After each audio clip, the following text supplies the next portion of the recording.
So today we are weaning, spaining, whatever you want to call it, the calves from the cows. We left them on another point. Is anyone having like major starling infestations or whatever you want to call it? Like millions of them literally descending on you. It's crazy. And the sound their wings make, they like go and the dog does not like them. Morning, guys. Morning, old man. So yesterday I recorded all day fixing gates. What else did we do? Oh, I pumped water out of like a lake that we've recently had develop in the field, and I did all sorts of things. Oh, the back arms on the tractor got stuck, and it was quite dramatic getting them unstuck. We used complete brute force, which was just like the bobcat whacking it basically. I recorded all that, and then I went inside and I pressed the wrong button and my phone completely factory reset and I lost everything. And it's so pathetic, but I can't even tell you how cross I was, because everything takes longer when you're trying to video it. So the whole day was made longer and more drawn out because I tried to video it and then I lost it all. I was in a very bad mood, I can tell you, very bad mood. So we have calves in here living with the mums, and then the big shed there, we also have calves in there living with the mums. Now the cows, these ones in here seem to be all right, but them in there, they've just started going backwards and they're getting a lot harder to keep clean. And obviously everything's more expensive, straw's more expensive, so we're trying to not cut down but just control the cost. They're plenty big enough to come off. So we had a spate of pneumonia, if you remember. Even one of the beef animals died of it. It was one that ailed in the field. It wasn't a healthy baby calf. And then obviously it just, yeah, it wasn't a good combination. So it was one that was already poorly. It wasn't a perfectly healthy calf that died. But still, the weather played a massive part in whether or not we weaned them earlier. And there are some younger ones in here, but they're getting really hard to keep clean. The cows are getting quite bolshy to the feed.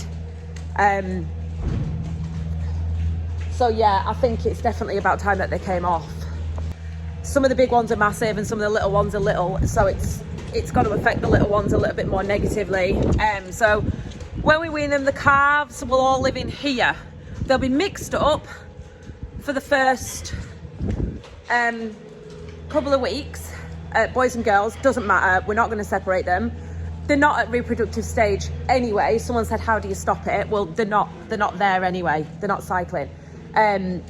So what we'll do is we will separate them, obviously, but it's like reducing stress. So one massive stress was coming in from the field. Another massive stress was a TB test. Another massive stress is weaning. Big stress that it's just trying to limit how many of them you do at the same time. And I think it's one of them if you know kind of things, isn't it?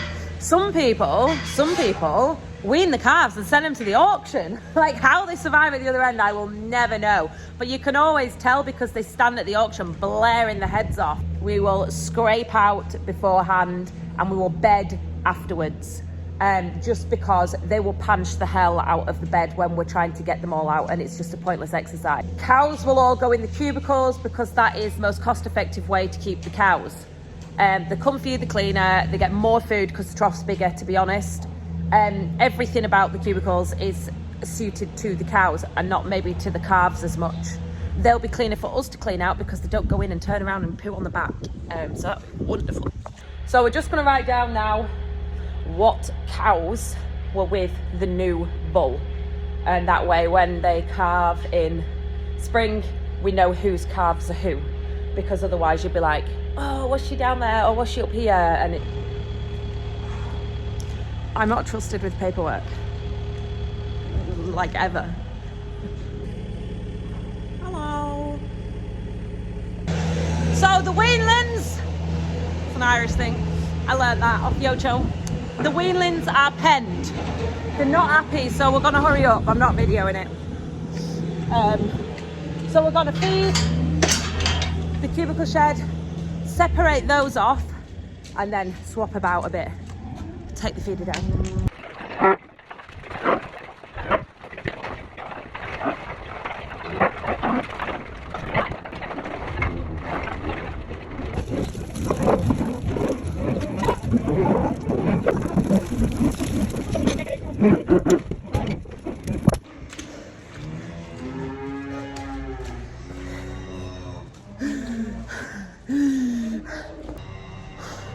Chasney is in here on his own, not happy, not happy. We've taken all his cows off him and put them in the cubicles. I was hoping this was going to be a better video than it is, but that's not side-eye, I don't know what is. He looks good though, doesn't he? Like he doesn't waste at all. I know some bulls go to absolute shit, even if they are highly bred and very expensive.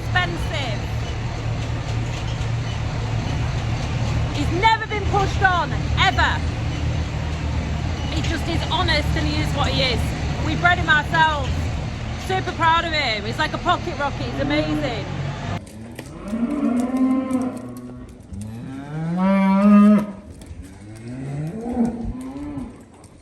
Go on, babies. Go on, kids. Hut, hut, hut, hut, hut, hut, hut, hut, hut, hut, hut, hut. Go on, kitties. Go on, kitties. These small ones.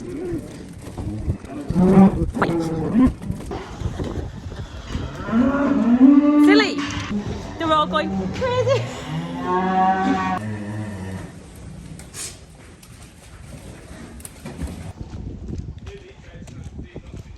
Yeah. The mums usually stop within 24 hours or something, stop bawling and carry on.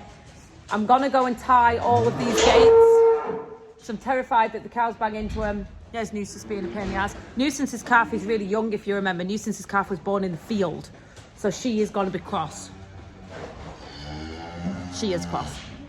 All the rest of them are quite happy eating, apart from like 3 or 4. Just calm yourself down. You don't always have to be the boss. Ooh, oh, look at the look on her. Oh, she's a bully. This is establishing a pecking order. It is brutal, always has been, always will be. So cows have friends. They also have a hierarchy. And Spot, the massive Angus, and the big red Limmy, they are the bosses. The big red Limmy isn't here. She's at Crackenthorpe with her calf because it was born really late. So she's out of the mix. But Spot and that massive Angus, absolute cows. They are letting no one take their crown. Years ago on a TikTok video, I actually got some aftershave and sprayed it. Someone said, oh, if you spray aftershave on the nose of the cow and you spray the cows with aftershave, they don't know the scent, so they don't do it. I used a full tin of Lynx, and trust me, they still bloody absolute waste of Lynx Africa. I mean, some 12-year-old young farmer's lad could have made serious use of that. Pulling power. Make those farmers' daughters go weak at the knees.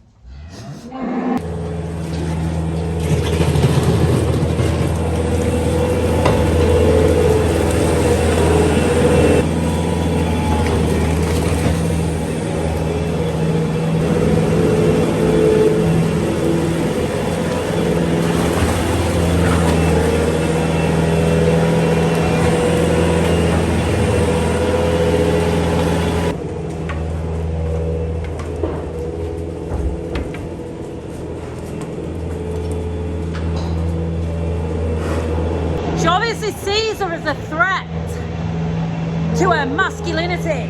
Pretty much like every lad I've ever met, to be fair. So she's gonna chase her around and make her realise who the real boss is. In this side, in this corner, we have all of the softer cows. The blues. They're way softer and they always get bullied, and we try and match like for like. The only time these doors ever get used is when we wean the calves and if it's extreme, and I mean crazy snow or rain. Just shuts the whole door up. Just because they hang here and stick their heads over, and there's always you know, always a possibility of something breaking and cows getting out. So it's just easier if that is completely blocked up. They can't see over that gate, so it's totally fine. If you've noticed, there's not many calves moaning at all, just cows. I've just doctored his feet. Should have videoed it because it's pretty gross. He had a bit of an abscess in the bottom of his foot. So I've tret him. I've cleaned the abscess. I've taken like the cover of skin off it, which is just disgusting, and let the pressure off. So hopefully I've given him something just to combat any infection as well. Hopefully for a speedy recovery. Nothing worse than like sheep's feet, is there? Nothing worse. So tomorrow I am heading down to Mr. J Seals, and we are trekking to Lama together to the AHDB Circle of Influence, or Heptagon of Non-Influence if you're me, only because I hate the name. They know I hate the name, so it's all right, I can say it. I honestly believe that anything with the word influencer in it cheapens a product. It makes it that you're that person dropping in people's DMs asking for a discount code, that kind of, you know, or a free table at a restaurant, or, you know, I'm an influencer, can I have free this, free that? That's what the connotations of an influencer are for me. I don't want people to think that I think I'm one of them people, because I'm definitely not. I am just a farmer who's farming and videoing what I'm doing. The content is entirely organic and natural. Videoing of it is secondary to the work that we're doing. I am not creating the content. The content's already there. I'm just videoing it for you.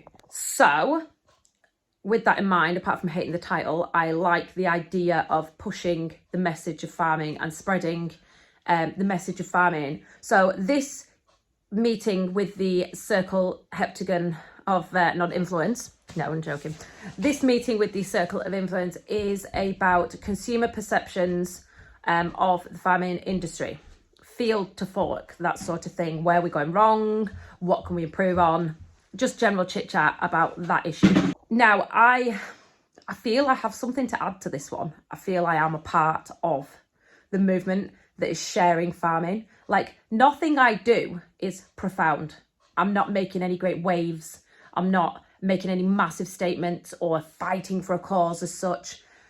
I'm just showing you what we do daily. And I believe that builds trust with the general public. If you are the general public, tell me what you think. Tell me what you think. I know what the farmers think. So I want to hear your opinions. Thank you to people who have already got in touch, because a lot of people have. A lot of people have got in touch with me. Email, Instagram, left me voice notes, which is amazing because I can listen to them really easily. They've wrote me messages, and all of it is valid. And I'm reading every single one, and I'm writing it down in my pad. My poker pad's here. Literally, I'm writing everything you say down, and I'm taking it with me. I'm taking you all with me, you know, in your opinions, because actually, it isn't just about us. It isn't about the people sat around the table. It's about the reach that we have and the connection we have with the general public and with obviously other farmers as well. And so this is more about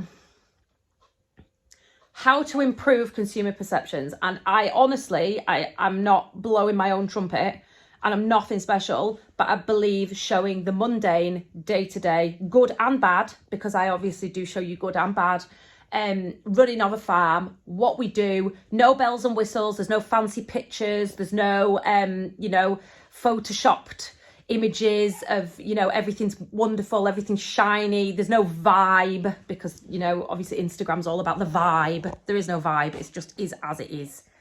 And I believe that that goes a long way to changing consumer perceptions. I really do. And that is partly why I'm doing it. So keep on sending me your thoughts, ideas, just a brainstorm. It doesn't have to be anything special. It doesn't have to be well written. Just send me one, because I think that is so important for us to have a voice. Opinions. So, not that I want to upset anybody at NEMSA, because we all know that's a no-no. The ring feeder, right now the second, it's all mules. All mules. All the rest of the sheep are scattered around the field. You know, they're up in this field, they're over in the cornfield. All of the mules are hovering around the ring feeder. Now, is that because they're bullying bastards and they're bullying the other sheep away because they're hardy? Or is it because they need the supplement feeding? Is it because they, you know, the bodies are telling them they need that extra? Last year, I had 2 with twin lamb and both of them were mules. I saved one and I lost one. So I don't know, is there something in that? I don't know. I am new to this. So opinions on mules being hardy because they're meant to be. Or is it just because they've got longer legs and they made it there first? I don't know. I don't know. Look at this. This water's all running. It's like a river. So the lid fell off the trough and made an absolute scrowl last night. Anywho, I've just fixed the lid and got a split pin and made sure that they can't get it off. But in the process of me tidying up, there's one animal in here that just wants to stick his head in the box. He's like, no! Look, isn't he naughty? Roughly scraped the other spot. The water was running in down some broken curbstones here and making Roy's mum's bedroom wet. So we've cleaned it all off and we're actually gonna go and get the scraper because I feel a bit like it's half a job.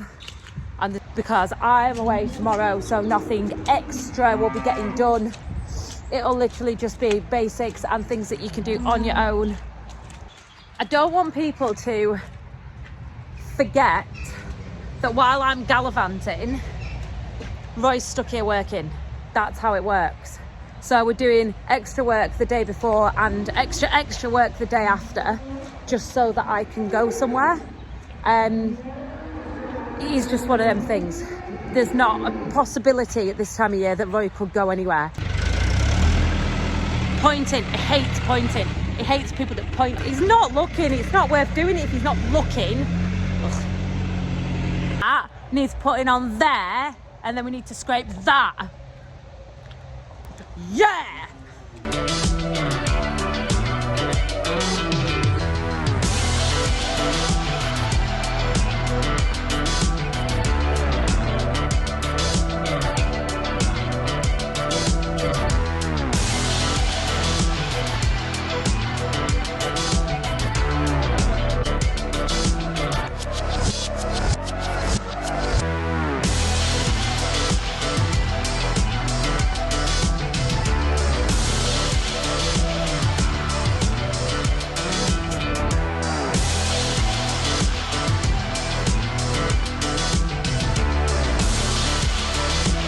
Okay, that's the end. I'm gonna make some tea. I'm gonna get everything ready for tomorrow because I need to set off early on to get down to Mr. Seals's in Donny. So yeah, if you see me, if you are going to Lammer, give me a shout.